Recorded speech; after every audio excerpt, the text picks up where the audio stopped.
Erskine, you're fired. Why, Mr. Wood, what is wrong? You! It is your idea we come up to this forsaken hole over the weekend.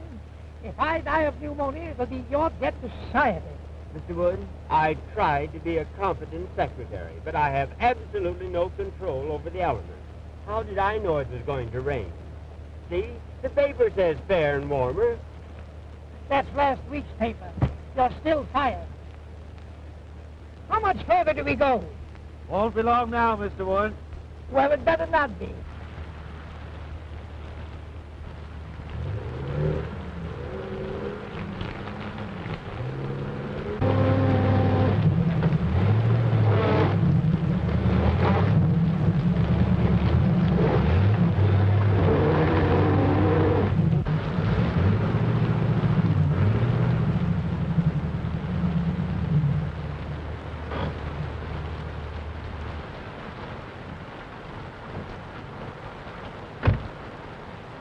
Something the matter? I guess we're stuck. You guess you're stuck. What are you trying to do? Kill me? Oh, no, it's not as serious as that. We just skidded into a fallen tree. Don't stand there. Don't stand there like a trained seal. Suggest something. I'm sorry, sir, but I never did work well underwater. I know this part of the country intimately. There are several houses nearby. We can walk to one of them. Swim, you mean? I see a light down that way. You couldn't see a light if you looked at the forest fire.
Mr. Ames.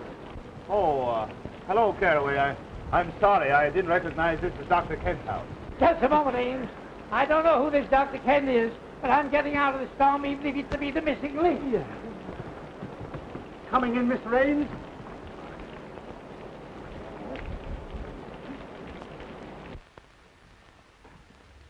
Ames! Well, this is a surprise. Good to see you. Yes, I suppose it is a surprise. We skidded off the road, hit a tree, and became mired in mud, and yours is the nearest house. Oh, pardon me, Dr. Kent. This is Herman Wood, the famous theatrical producer. You no doubt have heard of him, even if you haven't met him. Delighted, Mr. Wood. You're courageous to face the storms we have up here. Courageous. Insane, you mean? How do you do that? And this is Homer Erskine, his secretary. How are you, Erskine? Oh, wet. I agree with you for once. Hello, Gloria. Glad to see me. More than you know. A certain gentleman here doesn't take our engagement seriously. Harry. Hello, Ames. How do you do? Gloria. This is Mr. Wood, Mr. Erskine, Miss Shaw, and Mr. Terry Gray. Oh, Mr. Wood, I've heard so much about you. Yeah, I was afraid of that. How are you, young man? Still quite normal, thank you. Nice of you all to drop in like this. Your idea, wasn't it, Ames? After all, you were invited. That had nothing to do with it, and I assure you I wouldn't be here now if I could help it. We were just driving to my place where Mr. Wood was going to hear me read my latest play. Another play, Prescott? My, you are prolific. Well, play or no play, I ought to be in New York, in bed. Well, I'm afraid you'll have to remain my guest for the night. My chauffeur tells me the roads are completely out. Oh, forgive me for keeping you in these wet things. I'll have Carroway show you to some rooms immediately. Then you'll join us for a cocktail before dinner, for your staying, of course. Well, I like the cocktail part of the program. Oh, Carroway, take Mr. Ames and his friends upstairs immediately. Owing to the storm, they're going to stay for the evening. Yes, sir. This way, please.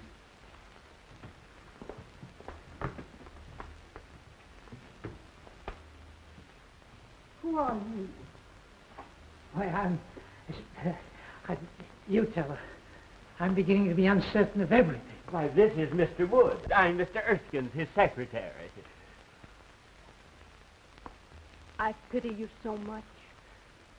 You're surrounded by tragedy and sorrow.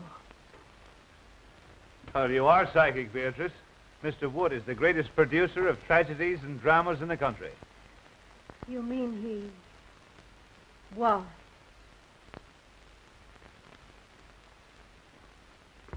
Hey, Ames, about this play of yours. Why, yes, it's in my bag.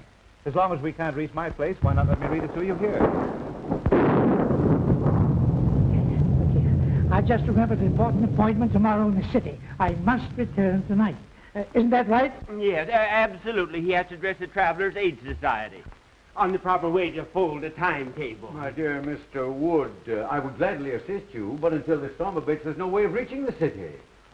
Well, we may as well accept the situation, Mr. Wood. We'll have a good dinner and then retire to Dr. Kent's study for a nice, quiet reading. Perhaps it'll make you appreciate my play all the more. They say a full stomach breeds tolerance. Well, something tells me I shall need it.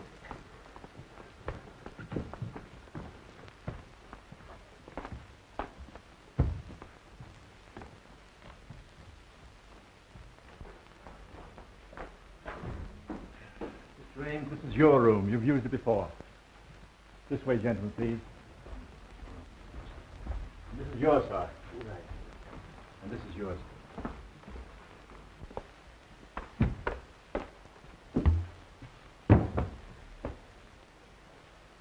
Just a moment. Have that coat dried out. Yes, sir. Right away, sir. Anything else, sir? Yes, close the door when you go out. Yes, sir.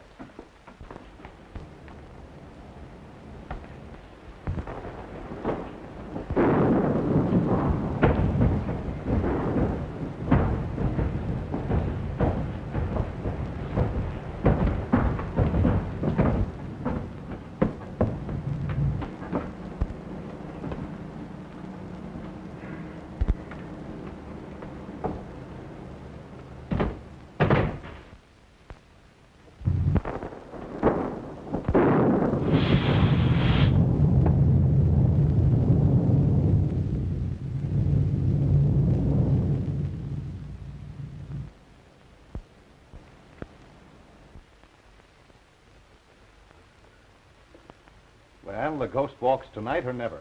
You don't sound very hopeful. To the contrary. Not only hopeful, but brave. I'm going to ask you to marry me and go to California, where the sun always shines and the oranges fall from the trees to your breakfast table. Oh, that's a beautiful picture on a stormy night like this. But with or without the oranges and sunshine, you know I won't marry you, Terry, because I love someone else. Terry! Pardon me?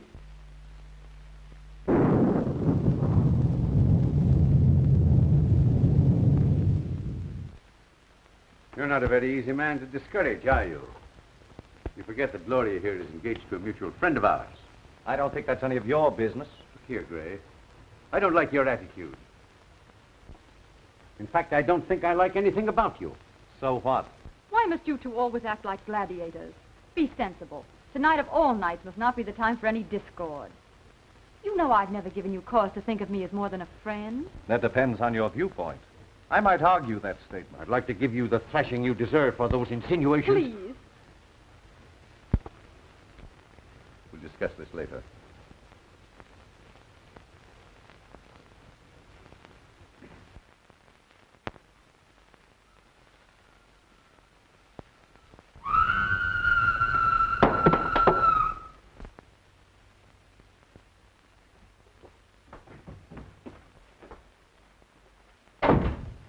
Erskine! Did you hear that scream? Yes, you sounded like a grand opera star with acute indigestion. Worse than that. Sounded like something unhuman. Oh, pure imagination. If I allowed a noise like that to scare me, your voice would have killed me long ago. Look here. Are you trying to insinuate I'm afraid? I'm just nervous, that's all. What kind of a madhouse is this? Oh, don't be so excitable. It's probably your liver acting up again. Have you your pills? Oh, my pills. Any of you folks here scream? Yes, it frightened me, too. Yes, I can't understand where it came from. Tell them where it came from, Ames. You've heard it before.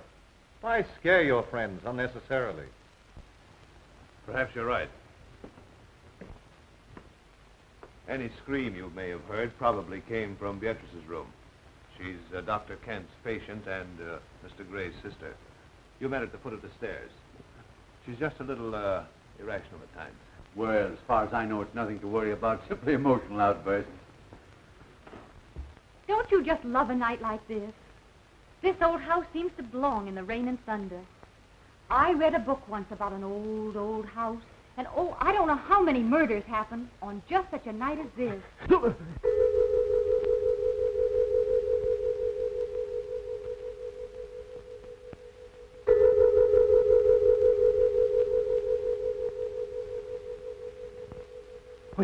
Was that the clock?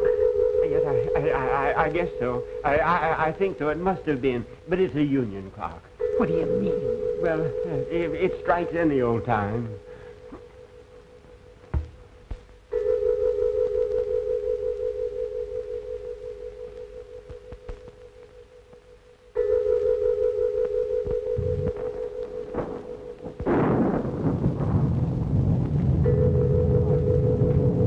Beatrice.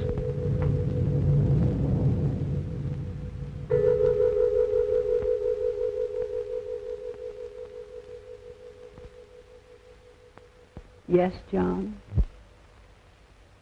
I am waiting for you.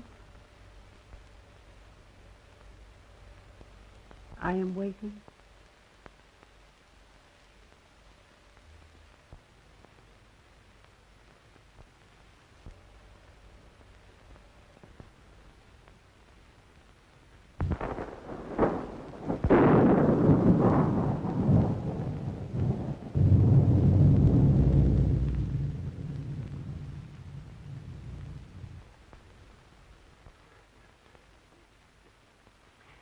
That woman gives me goose pimples.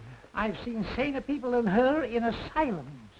I'm sorry this had to happen. Beatrice's spells are unnerving to a stranger, but after one gets to know her... Know her? Say, if I never see her again, I'll be satisfied. Now, if you'll be so kind as to find some method for me to leave this house, see that I take it. Oh, Prescott, we couldn't let you do that with your friends. I think your friend is unduly alarmed, Ames. Oh, is that so? Well, who asked you? He has high blood pressure. He should calm himself. Oh. Miss Beatrice's actions are nothing to fear. She simply dwells in the unknown.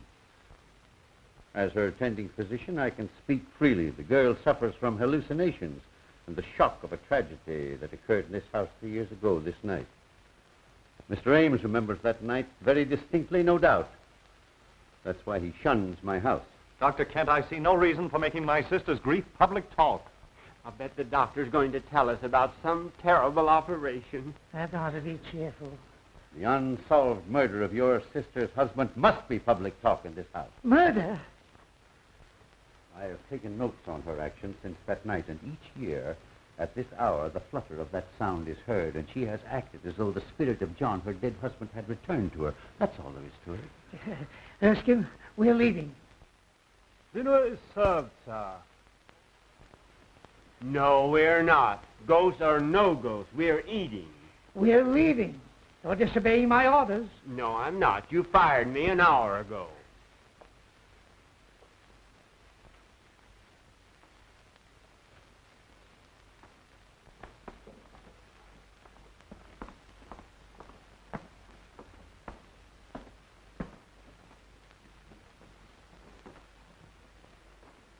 Gloria, Mr. Ames, Mr. Wood, Mr. Erskine.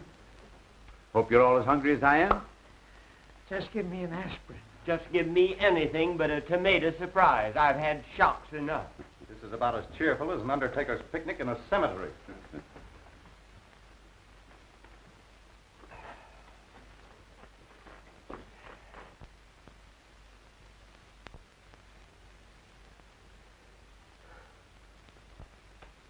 You're right on time, John. I was so afraid you might disappoint me. Mr. Wood, I think you're right. We better leave, now that John's here. Yes, Erskine, I'm not a cowardly man by nature, but my nerves won't stand this any longer. That woman is dangerous. My friends, please. I regret these unusual disturbances, but I've experienced these same phenomena in my patient's presence before. There's nothing to fear from the dead. I believe in spirits, but only as spirits. Hear me? Beatrice, please, your brother wishes you to restrain yourself. My dear brother seems frightened, as well he should be, just like all the rest of you are. Please, Beatrice, there are guests here, friends of Mr. Ames. What do they mean to me?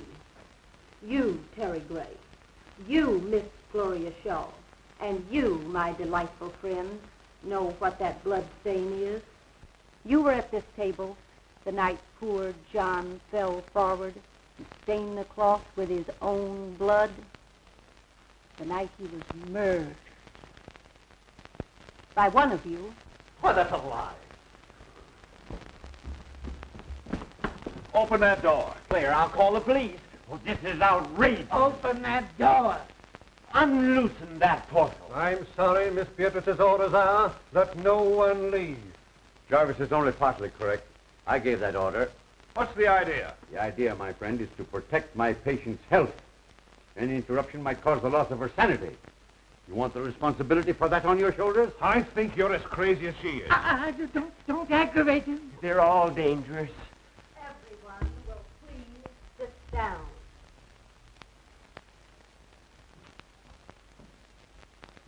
You can't frighten me into anything. I don't know who killed your husband, but I believe your brother can tell you. I thought you'd try to insinuate something like that, and I'm glad you did. Now I can voice what I've suspicioned these past years.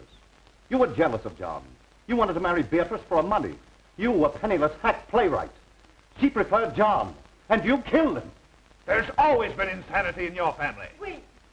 He's right.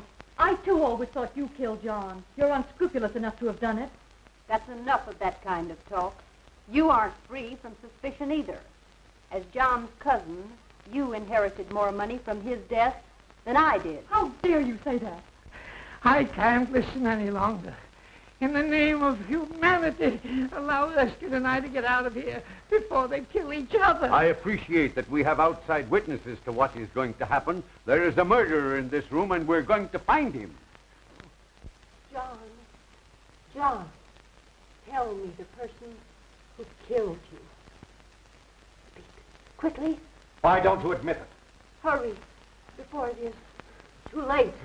You'll talk now or I'll break your neck. Light! John! John! Speak to me, John! Jarvis, turn on those lights.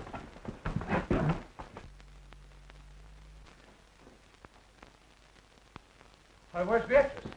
Why, I don't know. Dr. Kent, I demand I be allowed to leave this room. And I'm with you. Remember my years of devotion to you. Divided we arrive, but united we leave. Of course, I'd give anything in the world if this hadn't happened. Jarvis, open that door. Oh, Mr. Wood, I'll see you later. You'll not see me later. Not for a month, not for 10 years. I'm getting out of here.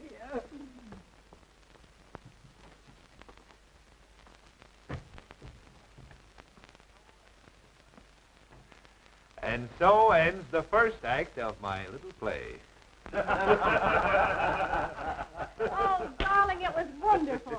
Well, we certainly scared those two. Andersen Wood's famous for his temper. Isn't it remarkable how they reacted almost exactly as you had written them into your play? I'm tired, and we've 2 more acts to go. Well, you're as clever a group of actors as I've ever seen. And I've got Gloria to thank for finding you. Didn't I tell you they were troopers? You don't think we frightened them too much, do you? What's the difference? It's a blooming order play, ain't it? Oh, Jarvis, go get Beatrice. Good old Beatrice. She certainly played her part well. Yay, but I was afraid she wouldn't scram before the lights turned up.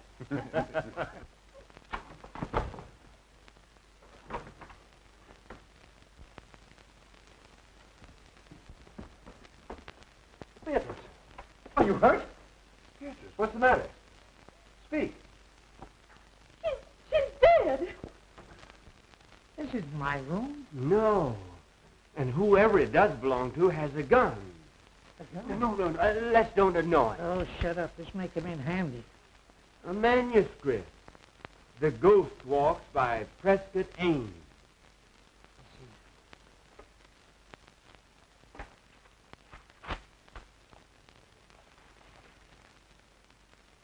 As the group seat themselves at the table, the vacant chair also moves out, as if an invisible person was preparing to sit down.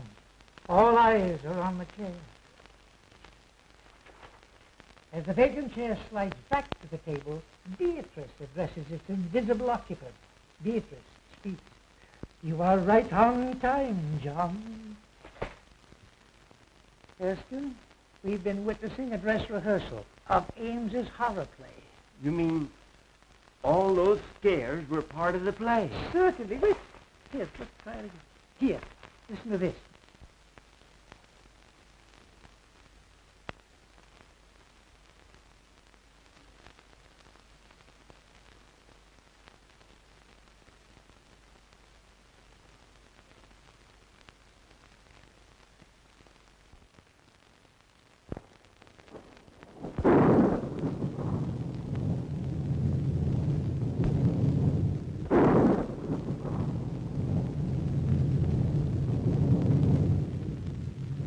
I'm afraid my play has been surpassed.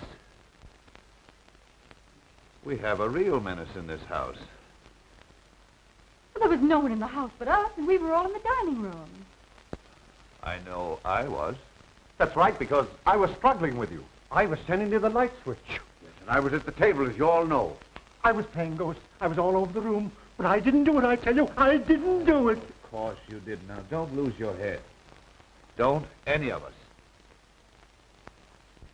A death-like face slowly appears in the dark, ghostly white and pallor. The face seems to float as it reaches the table. Beatrice, hysterically. Gerard, lights out. Everyone remains where standing with the exception of Beatrice, who disappears through a door in the kitchen. So they thought they'd impress me with their phony theatricals, eh? Me, who staged the burning of Rome while the gladiators were being gored to death in the animal pits. I wasn't scared a bit. Neither was I. So, what are you doing under the table? Well, I was looking for you. Ridiculous. I hate cowards. When we get back to town, remind me to fire you.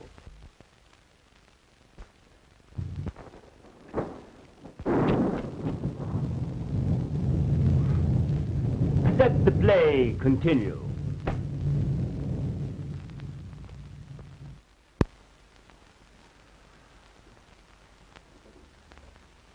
Now that the play is over, I'll have to tell Wood what's happened. Here he comes now. Ha! Still making merry, I see. Well, we thought we'd come down again. It's too quiet upstairs for us. Yes, we're used to shrieks, sirens, and suicides. Yeah. Why, what seems to be the trouble? Has Miss Beatrice been found? Yes, she has been found. Dead. Is that so? No, I mean, it can't be. It's impossible. What are you talking about? Mr. Wood, I'm trying to tell you that Beatrice is dead. Beatrice is dead. I don't believe it. Let's put this whole thing straight to you, Mr. Wood. We're all actors, hired by Ames here to present his play to you. Actor? Everything that's happened since you arrived was part of the play. Except poor Beatrice's death. Mr. Ames. Am I to understand that I've been witnessing part of the play you were to read to me? Yes, I thought it a good method of presenting it to you. You see, this is really my house, and the fallen tree on the road was all part of my scheme to fool you. The storm, of course, was an added break. Well, if these chills and thrills have been theatricals, where does the death of Beatrice fit in? Surely you don't destroy your characters. Somebody evidently does. We don't know any more about it than you do. The police should be notified. Now, wait a moment, everyone, please. I know that this is even more confusing to Mr. Wood than it is to us. He still believes we're putting on the play. So the only thing we can do is to show him Beatrice. By all means, do. Yes, death is no novelty to us. No. We stage it 8 times a week, including matinees. And benefits. Now, remember, no one is to touch the body until the police arrive. In there.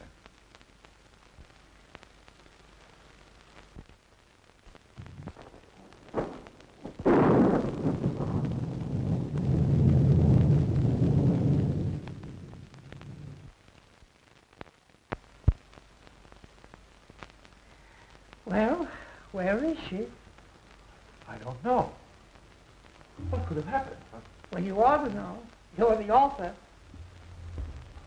This is impossible. I never heard of it. The place must be closed. We ought to get out of here. Where can she be? Perhaps she just stepped out during intermission. Gentlemen, this is too serious for joking. She was on that divan 10 minutes ago, dead. You've got to believe it's for your own safety. Oh, and you think we're all in danger? We most certainly are. We've got to search this house and find Beatrice and the person who... I wonder who that could be. Well, we'll never find out until we answer. I will. We all will.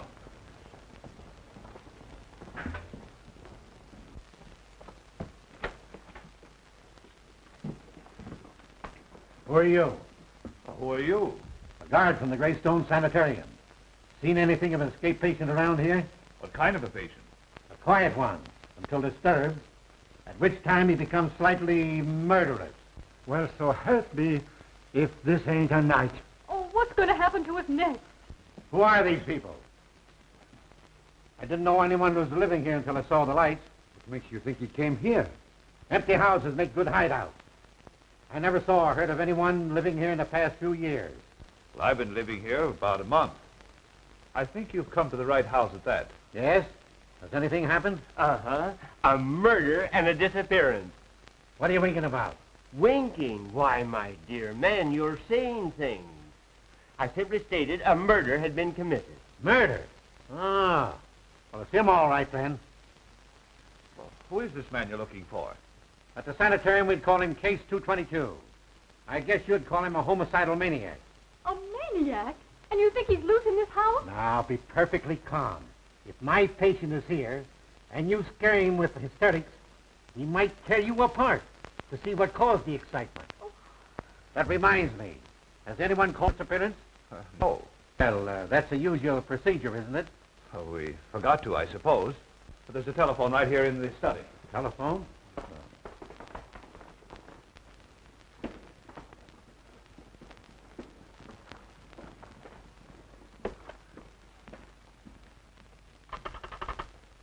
Hello? Hello?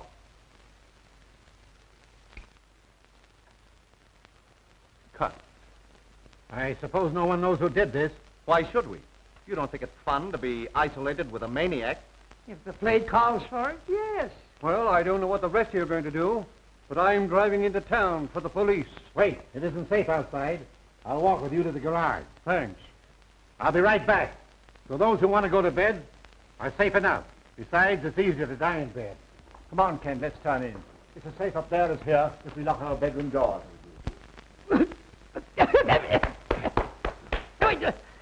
What's the idea? Why, you're choking terribly. Well, can you do any better?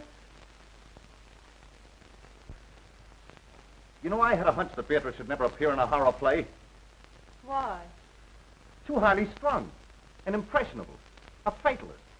She figured if you were paid to scare people, the law of compensation would see to it that you got scared yourself. Utter nonsense. How could anyone possibly foresee a maniac coming here tonight and committing murder? Don't interrupt him. The play's improving.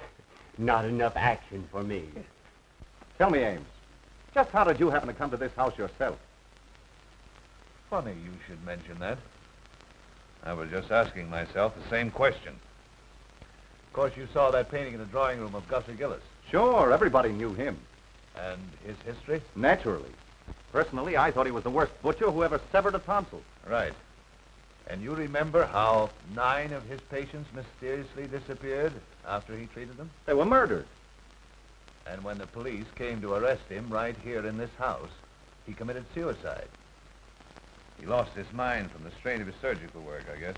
Get to the point, man. I know all that record. Now, you say this house was his. How did you get it? Why, that was easy. I simply advertised for an old, isolated country home. And the real estate agent for the Gillis estate answered and said he'd be glad to rent me this place. It's been vacant ever since the doctor's death. People were afraid to live in it because of the crimes that were committed here. It's supposed to be haunted. And the local people swear they've seen the lights go on and off in this house even while it stood unoccupied. Well, the rest of the story is short.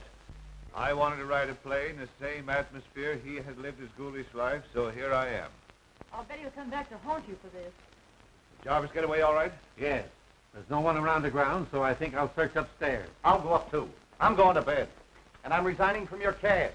You playwrights are all screwy. I take it that this ends the second act. Now, if you don't mind me saying so, I think your play is rotten. Well spoken, Erskine. Forget about being fired. Let's go to bed. Yes, go to bed, Mr. Wood, and get some sleep. You insist the play is still on, but we've tried to tell you that it's ended in a tragedy. Good night, sir. Good night, Miss Gloria. Good night. Ames? Good night. Be sure and let us know if anyone else is murdered. I can't convince those fools. They insist we're still playing for their benefit. Oh, I wish we were out of this dreadful house. First it was Terry pestering me, and now this awful tragedy of tonight. Don't worry, dear. You look all worn out. You get some sleep, and I'll see that nothing disturbs you. Oh, I'm too frightened to sleep. Tell me the truth. Who do you think could have killed Beatrice, and where do you think she could be? Well, personally, I believe it was just a burglar who's long since disappeared. Then why would he steal the body? Oh, to cover up the crime, I suppose. Now, you go to bed, dear.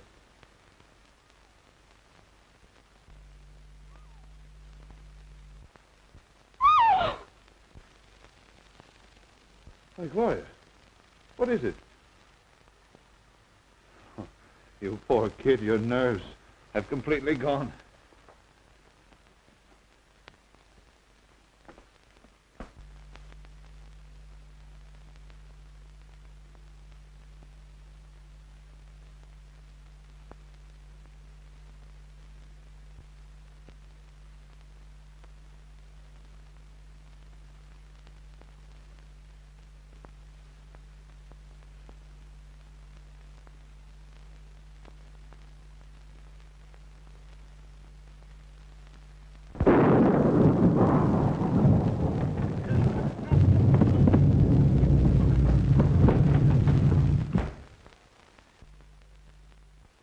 Oh, it's you. I ought to pull the trigger, Pat. Well, come on, snap out of it. What is it? Mr. Wood, maybe we're wrong. Maybe this isn't the play we're witnessing after all. Oh, rubbish. You saw the manuscript, didn't you? Yes, but I didn't see anything in it about the top of my bed coming down and smothering me, just like a steak under onions. Oh, nonsense. You've had too many cocktails. Besides, I wouldn't be lucky enough to celebrate your demise by violence. That's a fine way for you to talk to me who has been everything to you but a mother.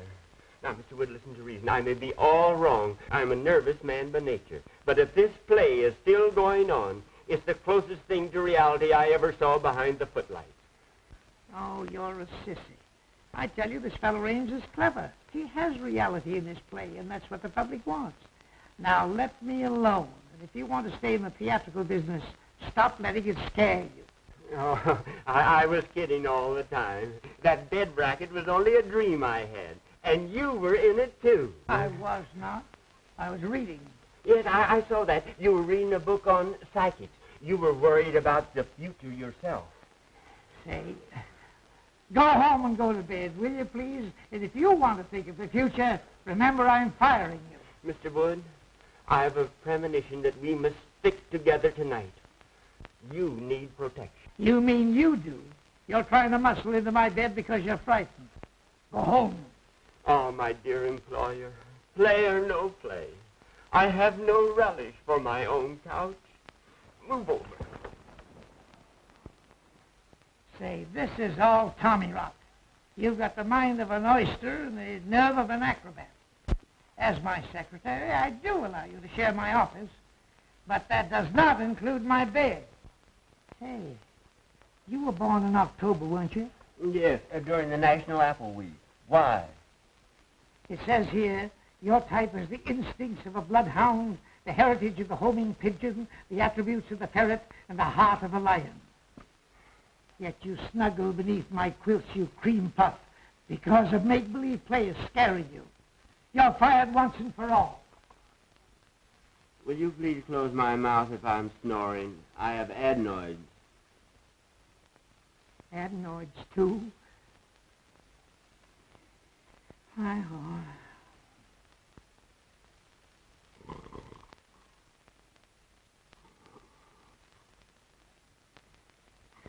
Homing pigeon, ferret, lion. I'm sleeping in a zoo.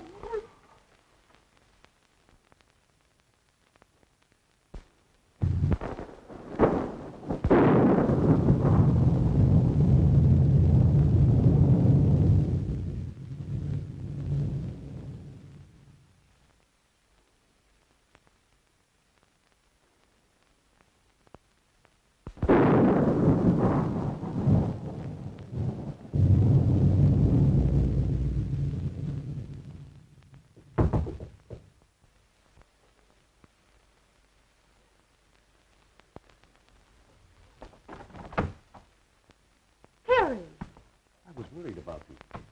Up here, all alone. I'm all right. Listen, Gloria. You know I love you. Why do you always give me the cold shoulder? I'm just not interested, Terry. Why did you come here? It makes it very embarrassing. Oh, I know. You're afraid your playwright sweetheart would be jealous if he knew I was here. Well, I wish he could see you now. I just came in to say goodbye. I'm walking out on this play, but I've got a curtain speech to make. And this is it. Stop, Terry!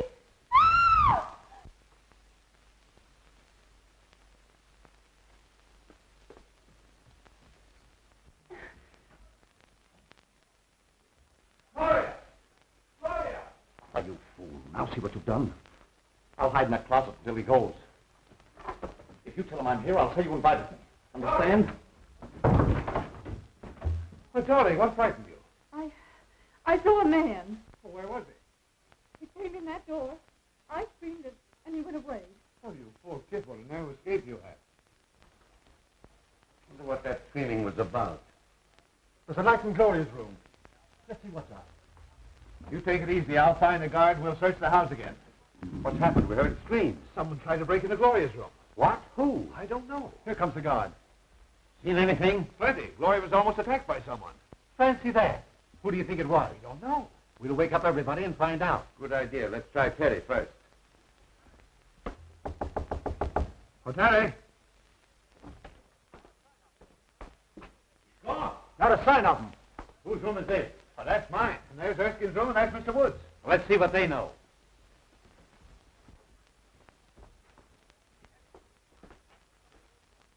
Empty.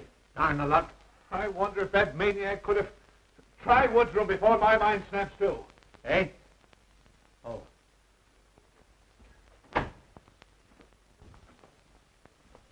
Hey, you two. Get out of here. My office hours are from 10 to 4. Seen anything strange in here? Yes, here's an exhibit that ought to be in a museum. What are you doing in here? I was sleepy. Is the play on again? No, we're just having a roll call. Well, consider us absent. Terry, Terry, come out.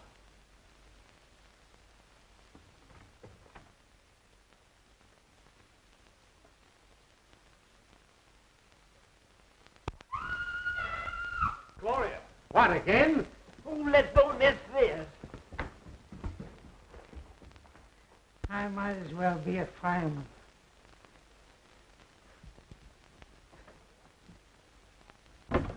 Gloria, what is it, dear? It's Terry. He was standing right in that closet. He's disappeared. Well, what was Terry doing in your closet? He was hiding.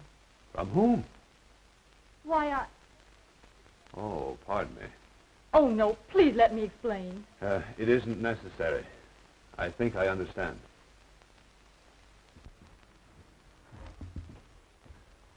I'd sooner trust a lunatic than I would a woman. Yes, they're more reliable.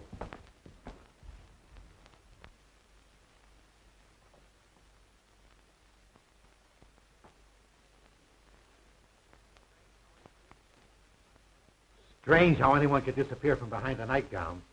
You could from behind my cousin's. She weighs 250. Are you winking at me again? Say, let's go down and get a drink. This isn't a horror play, it's a bedroom farce.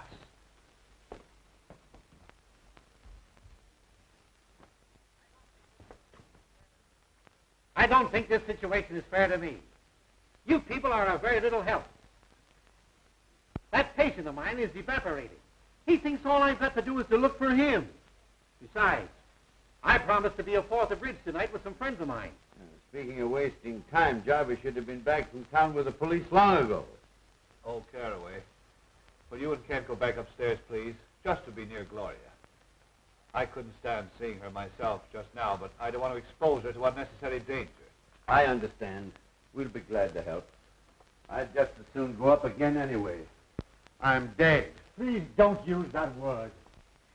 I don't like that fella Carroway. Oh, forget it. He's just a seedy butler. Well, I feel duty bound to see this night through. I live here and all that, but I'm beginning to reach the breaking point. The situation is getting out of hand. It seems to me you're about as useless a guard as I've ever seen. Well, I've worked in 2 penitentiaries and 3 asylums and never had any complaints. Best actor of the bunch. Well, boys, I'm going to retire from now for the 2nd time tonight. Ames, go on with your rehearsal, but don't disturb me for the finale. And again I say, good night. Please continue. I never walk out on anything that doesn't cost me something. What does he mean? Oh, these fools think we're putting on a play for their benefit. I'm hungry. I could destroy a few vitamins myself. Well, you'll find some food in the kitchen. I'll be waiting for you here.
Hello?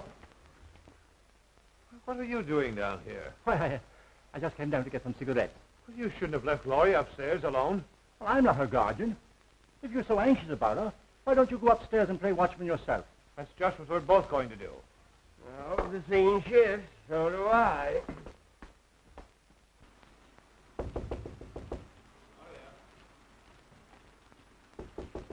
Gloria? Gloria!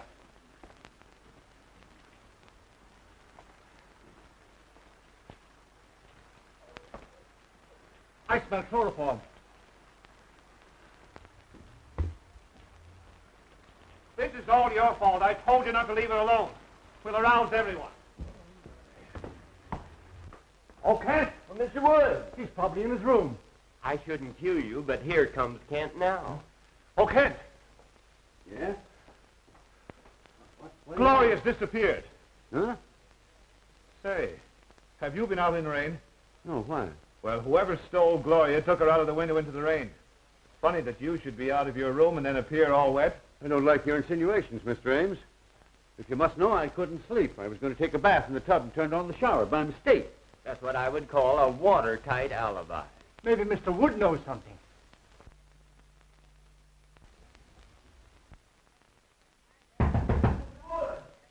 I'd have more privacy in a convention hall. Come in. Mr. Wood, some gentlemen to see you. Have you seen Gloria? She doesn't seem to be here. Why? Gloria has been kidnapped. Goody, goody. I say, that's beastly rude of you. They accuse me, but I think Teddy's the guilty one. He's gone, too. They've got to search the whole place over again. Get up and see the fun. It's better than looking for a good candidate before an election. Not me. I'm staying right here. And if they don't stop this fool play and get out of here, I'll rid the world of the entire cast. All right, stay here. I hope you're the next victim.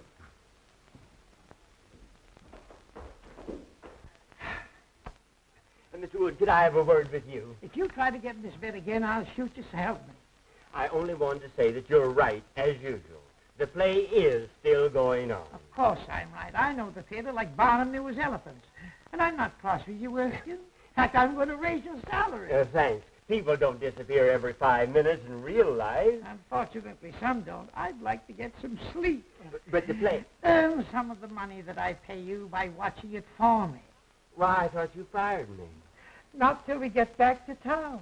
Now, shut up and get up. Guard! Guard! Huh? What do you want? Fine, help you are. Gloria's been stolen and you're standing around here eating chicken. Well, one must eat occasionally. What makes you think the lady was stolen? Rather an antiquated way to acquire a woman, isn't it? Oh, shut up.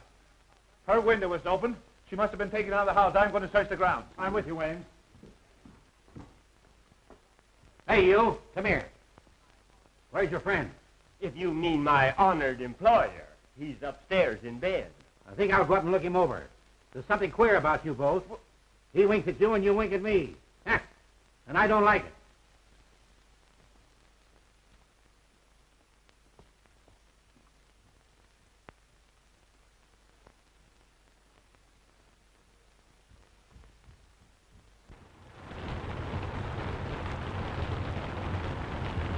We'll make a careful search of the ground. You go that way, and I'll go this. We'll circle the house, and I'll meet you front. Right.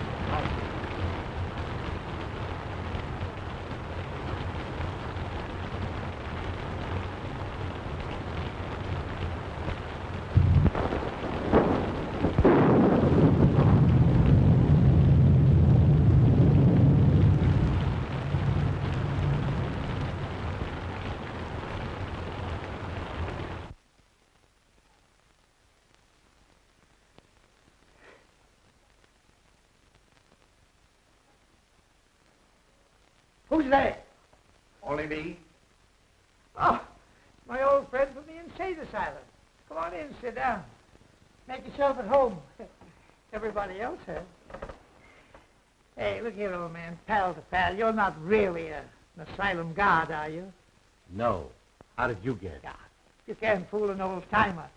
You know, you're wasting your talents here. You're too good for this stuff. The whole world knows that. I said good, not perfect. like that play. You know, I've been thinking that over. It's mighty darn gripping. I think it's pathetically bad. I'll have no part in it. Are you under contract to Ames? Me? I should say not. But I'm ready for a presentation now that will astound the world. I believe you are. I'll bet you'd be a sensation and a good part. And I'm going to give it to you. Herman Wood, the man who has given more stars to Broadway than Andersen has electric lights, will star you personally in an extravaganza. Splendid, splendid. Oh, are you busy Thursday? Let me see. No, I have nothing planned. Good. Come to my office next Thursday and we'll sign a contract. Splendid. But you should see me work first. Well, what are you doing now? Wasting time talking to you. Come with me, and I will show you real dramatics. Are you kidding? I never joke. I will show you drama. Stark, throbbing drama, with a master touch of comedy. By golly, I'm with you. Just wait till I get my slippers. Don't forget, Thursday. Come.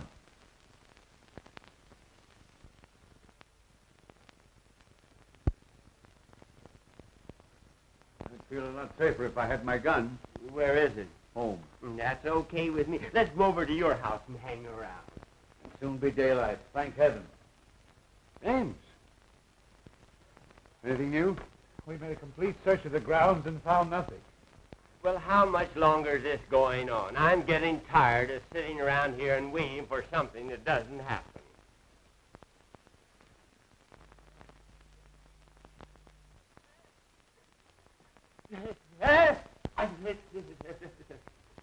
The picture. It's alive. It winked.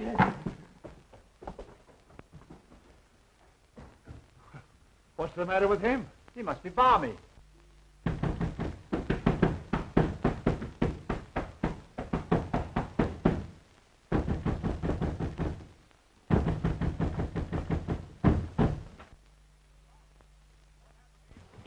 Jarvis, what happened to you? Remember when I left the house to get the car and the cops? Yes? Well, that nuthouse guard leaves me at the garage. Then just as I'm getting into the car, somebody slugged me with a lead pipe. What was the idea? Well, someone didn't want him to get away. And that someone is probably the escape nut that we're looking for. How many of you are searching for him? There's already been a guard here tonight. Well, there's possibly half a dozen of us, but believe you and I'll find him. Yeah, this guy disappears every so often, but we always spot him in this neighborhood. I see. Well, after you were hit on the head, why did you come back to the house? I figured getting the police was the wisest move to make. I've been knocked out and tied in the garage, but I broke the ropes.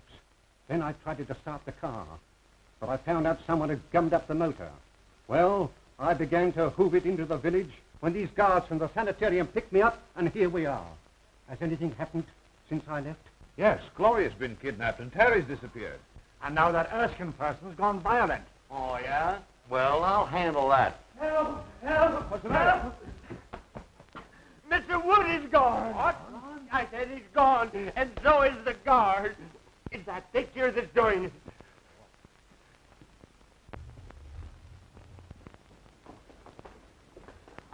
Oh, what's the matter with it? Its eyes moved. It glared at me. Why, it's as solid as the wall. You're daffy. Those eyes never stared out of nothing but a paint pot. I say someone looked out of that painting. Okay, brother, we'll soon find out who's nuts around here.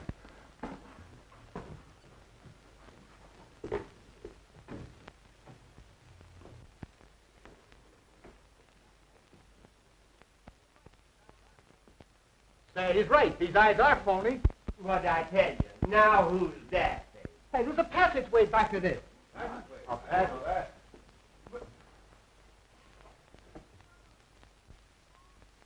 Look! It's moving!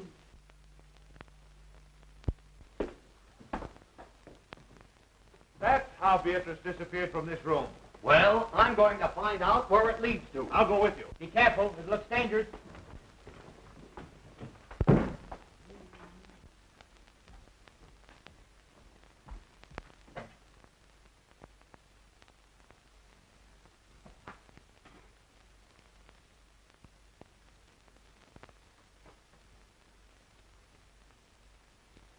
My friends, since your entrance into this house, I've worked toward bringing you into this laboratory.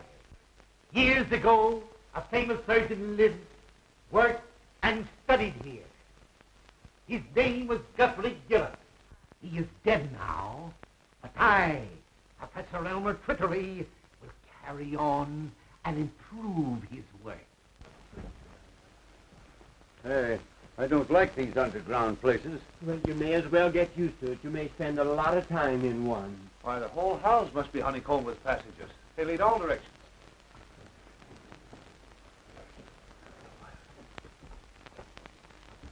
I am the greatest genius you have ever seen.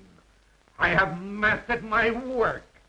Work that has produced power almost divine. I have become more than the greatest plastic surgeon in the world. I am the molder of mankind. I have reached a great decision. That is why I've allowed you all to trespass upon the seclusion that I have enjoyed in a supposedly deserted house. I discovered this old house of Dr. Gillis's on one of my many escapes from the sanitarium. It is admirably fitted for my work. All I needed was patience. And now I have you, healthy people who can't stand the rigor of certain small operations.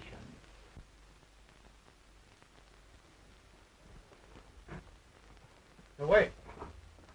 This looks like a door.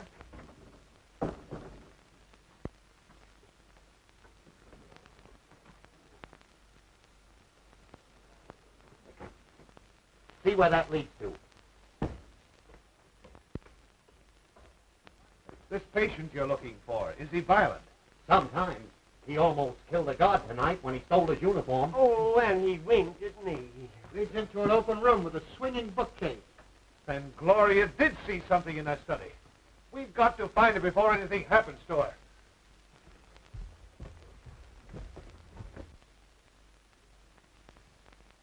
It seems to me this is the fluid I used to paralyze the mice with yesterday. I think I meant to use it on your friend Beatrice. But somehow I became somewhat confused. So now the poor girl is dead. Forgive my stupidity. I will be more careful to see that you don't suffer the accidental death she did. I have brought back the spark of life. I am colossal.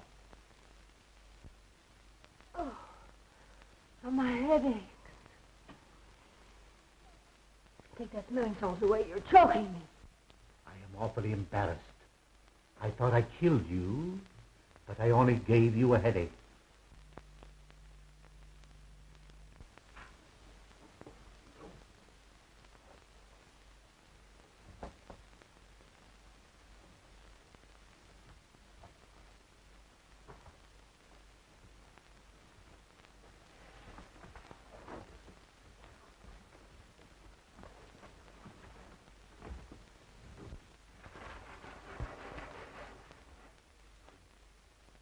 I ask your indulgence in looking at this chart. You will notice the various noses, eyes, and chins. You all have an ideal, a face you envy. You can have your choice of alteration. You understand, my operations run in series. You may look as you wish now. Ultimately, I will slowly change you to fit my model. Young lady, you shall have the honor of being the first on my table. I shall require very little from any of you. Just enough to begin my work. A feature from you, a bone from him, and a cartilage from that one. It's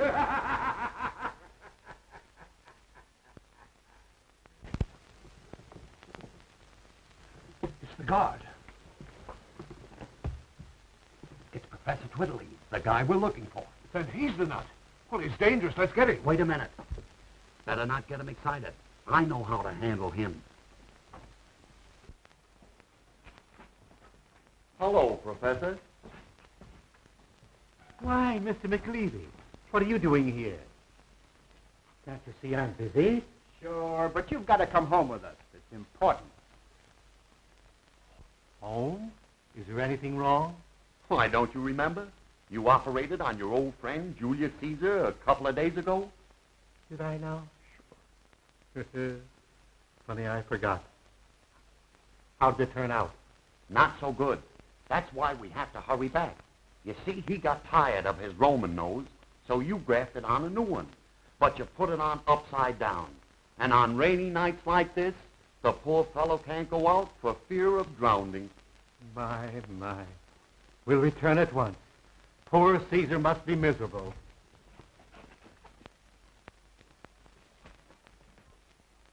Oh, Prescott, take me out of here. I never want to see another horror play. Well, don't worry. I'll never write another one. Yes, you will. What? Absolutely, but you've got to rewrite it. Just like this night and the experiences we've gone through. Even to the murder of Beatrice? Yes, I'm afraid Beatrice will have to die all over again. Well, the ghost walks after all. Congratulations. Congratulations, John. You were all right too, Carroway. Thank you, Mr. Wood. Now what's the matter with you? I was just thinking how terrible it would have been had the professor really operated on us and changed us all. You might have gotten my adenoids, and I would have gotten your false teeth. Erskine, turn your face to the setting sun. Oh! What's the idea? Don't forget, you're fired. Oh, Mr. Wood. Come.